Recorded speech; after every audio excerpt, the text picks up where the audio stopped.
wonderful exhibition. My name is Mark Lipovetsky and I'm professor of Slavic languages at Columbia and not an art scholar, and therefore my introduction will be very brief. I will mainly introduce the authors of this exhibition and pass the baton to the great. Right, so this exhibition, as you know, is titled The Children of War, and its authors are Michel Gerard and Marina Tëmkina. Michel Gerard is a famous sculptor and artist, author of prominent postmodernist deconstructions of the city sculpture and of the idea of the statue in general.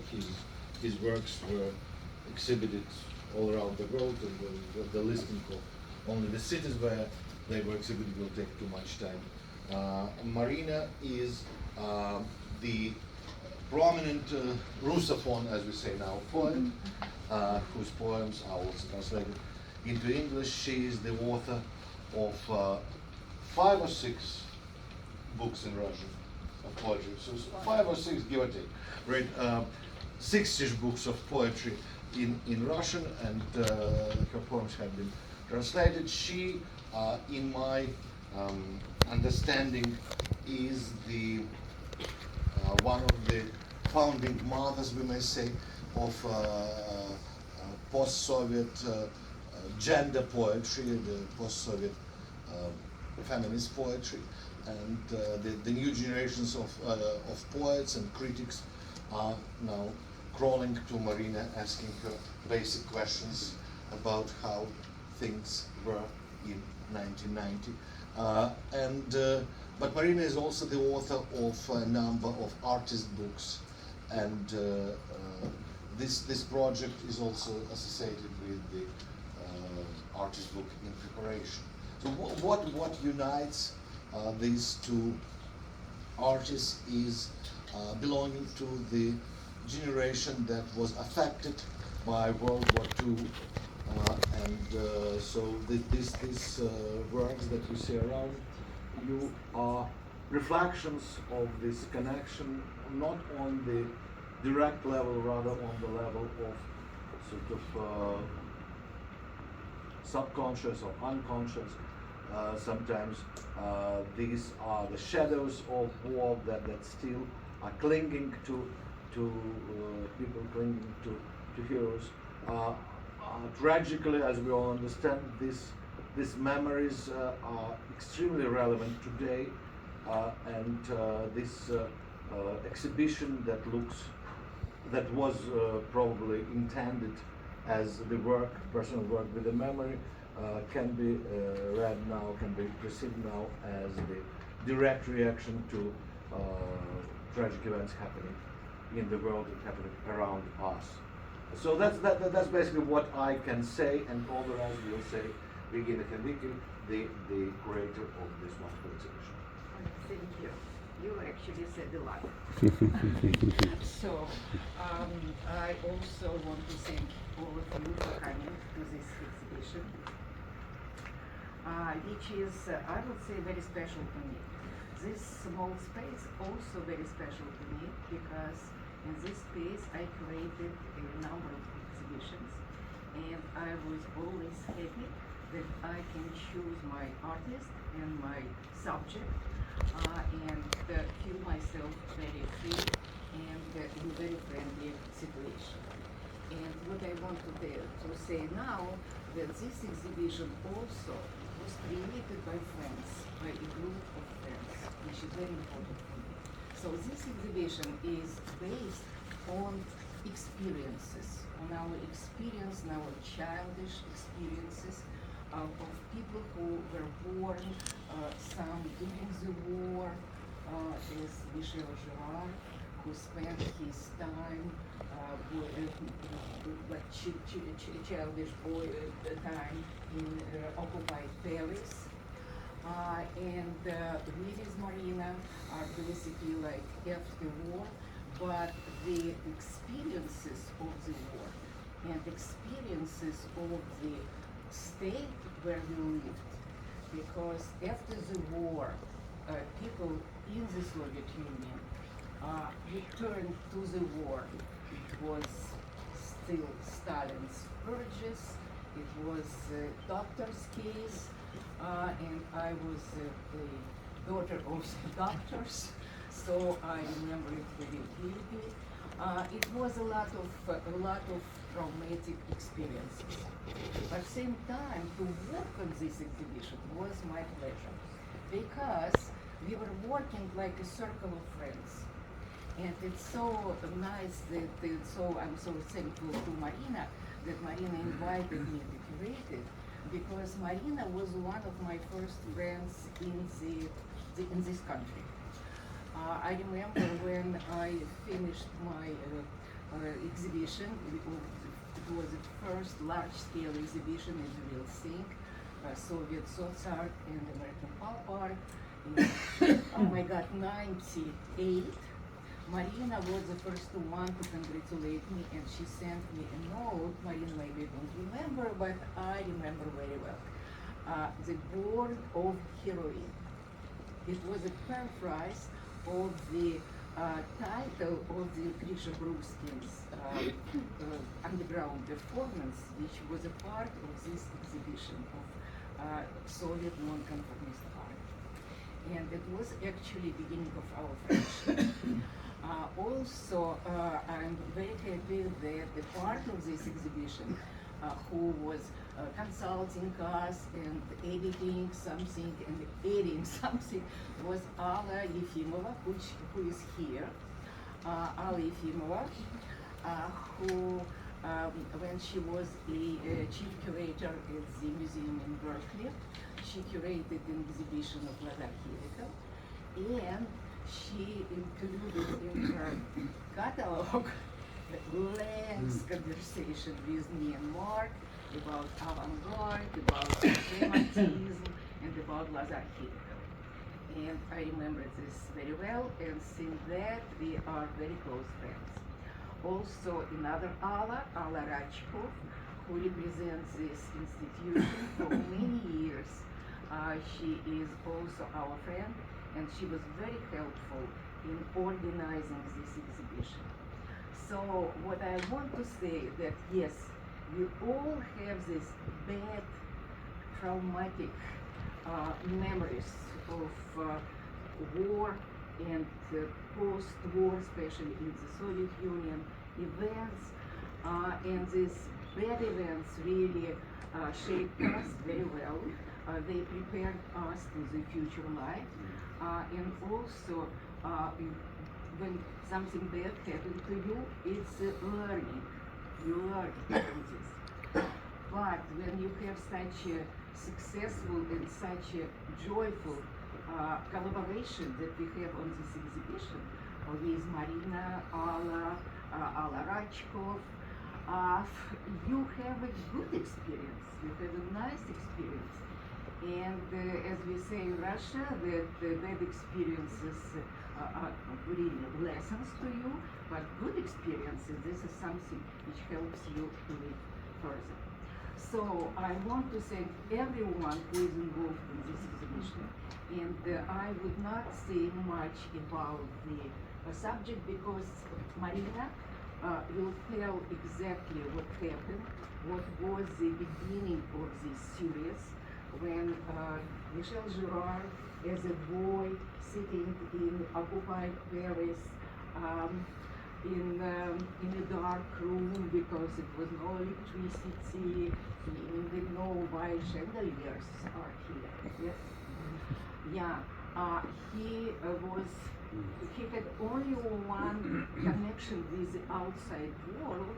It's the Larousse dictionary, these drawings. And there were drawings of very strong men. And for him, raising, such isolation in his environment, probably at that time, to see this strong man, it was also his glance in the future. Oh my God, so things will be changed for the better, and I will be strong man. And what I want to tell, like a few words about these paintings. these paintings, actually, it's about this cavemen fighting, boxers fighting. The whole world is fighting, but art transforms the reality. And I see here actually trend of Matisse, because Matisse, by rhythm, by color, by the subject, it's like a dance. And art is something which really confirms us and connects us with the universal values.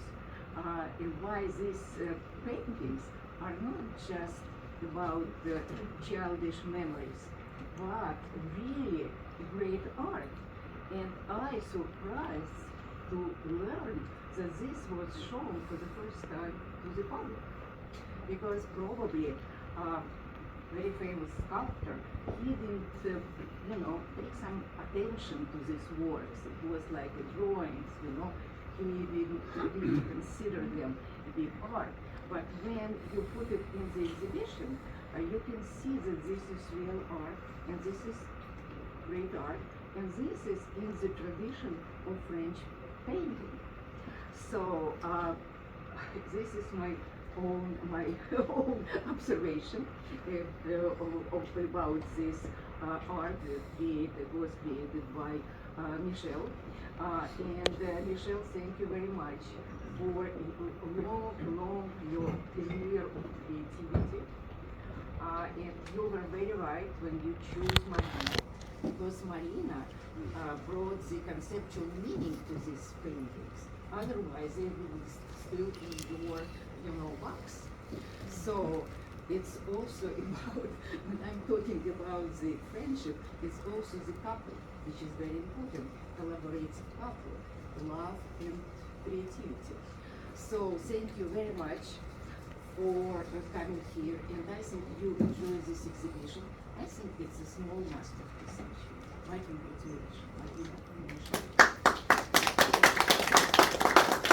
Now the floor goes to Marina.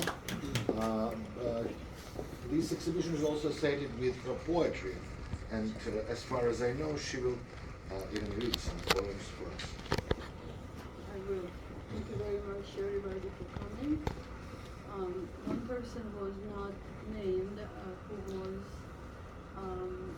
my actually collaborator, assistant writer, brilliant person who lived in our life for 3 or so years, Christopher Square, and really thank you for doing everything and hanging the show and for all your support. Yeah, my a little remark, I'm so sorry that I didn't mention him, because really Christopher is very important, and he also is part of our friends circle. And Christopher, thank you so much for all your help, for your essay and also for your article in your magazine. So Christopher also has online magazine, which is very important for us, for all of us. Thank you. Yeah, thank you. So I think that since Regina said everything about the origin of these male figures, maybe I can say that, this show is organized in a sort of reverse chronological way. It's not about the child, it's about very much about who has some memories, visual memories, verbal memories about the difficult time of his life. And I think that it was very difficult for me to convince Michel that he's a child of the war.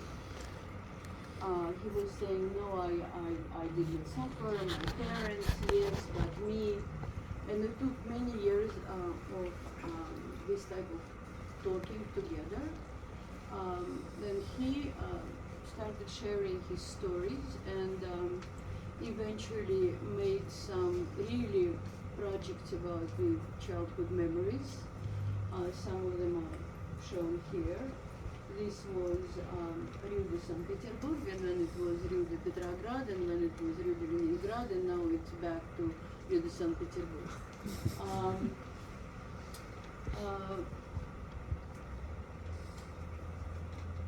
It's interesting also that this kind of inspiration of the male body, boxing and in sambo, in judo and other games, with years they became rather fragile and maybe a little bit insecure and very playful, and we don't know what happened with them. Like for instance, the book we made, Boys Fight, these drawings certainly are not showing the kind of nakachene, you know, we call it now, like very sporty, very athletic men. They are somewhat showing rather kind of weakness of their contribution to the world. This book we are very happy about, was published last year by winter edition by the new publishing house of Matvey Inkevich. And you know, when I think about that, what do I want to say about the whole generation? Let's say one of the centers of Russian culture in Manhattan, Samovar, was founded by the person who survived Leningrad siege in a childhood. And he used to say all the time, I love to feed people. I also remember that when Perestroika started, like I was in several events with Joseph Brodsky, and everybody were asking him, Joseph, what do you think about this Perestroika, this Gorbachev, I mean, who are these people? And Joseph was saying, let me say that in Russian, главное, чтобы они накормили народ. The main thing that they would feed people. Okay? So this is also a child who survived. His second year of his life was in in Leningrad siege, and so forth and so forth. So if you have questions, please ask me. We have several presents for you. I understand that Children of the War is a spooky topic. We are in Halloween time. So I brought some bay leaves. This is from the tree near Michel's house in France. And it became a tradition for me that I collect this bay leaf, lavrovые листочки, да, and distribute them. On this little table there is also a brochure, and inside of this brochure there is sort of also a little souvenir with our autographs, and I think that some like maybe 100 people can, first 100 people can take this. Who knows what will happen with our names? Maybe it will be somewhat of the good thing to have in your archive. I will read this poem, and then I will read another poem in Russian.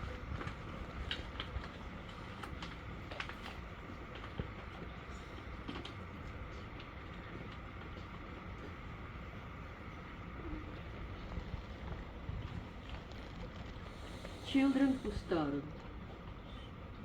They surround me. I follow them.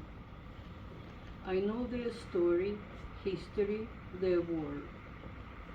My brother, evacuated near Murmansk, was dying from starvation. My sister-in-law was dying in the Leningrad siege. Their classmates, our fatherless cousins. My husband in occupied Paris waited when the hen laid an egg, when potatoes in the basement ripened. Children of the war, the hungry children, be it in Ukraine or in Germany, in Northern Africa or in this country, millions of children starve. This is hard to heal. The caregivers were unable to give them what was their biological necessity, food. If they asked, their mothers would say no. There was no food. Children did not want to make their caregivers upset, angry, sorrowful, and they stopped asking. They felt that something was wrong with them, that it was bad to ask. It was bad to want to eat. It was a wrong desire. They hated themselves. They suppressed their hunger. They became self-rejecting stoics. They needed to turn to something else, maybe books, dolls, gun toys, fantasies. Who knows what's the way not to think about food? Was it music, dance, rhyming, lyrics, physics? Hunger turned into anger. They turned into the generation of the 60s, fiziki и lyriki, physicists and lyricists. They wanted a change. They tried to transform the world in Berkeley, in Prague, in Chile, left and right, love, no war. They turned into rebellious, oppositional radicals of the 60s. They brought different consciousness, language, songs, music, art, poetry, clothes, design, relationship. They produced sexual revolution and grandiose ambitions. They are octogenarians now. They seem conservative. That is what time does. This generation is the last trace of the World War II. After the World War II, so many wars happened, and it continued, it went on, wars in the world in wars, and no food for children.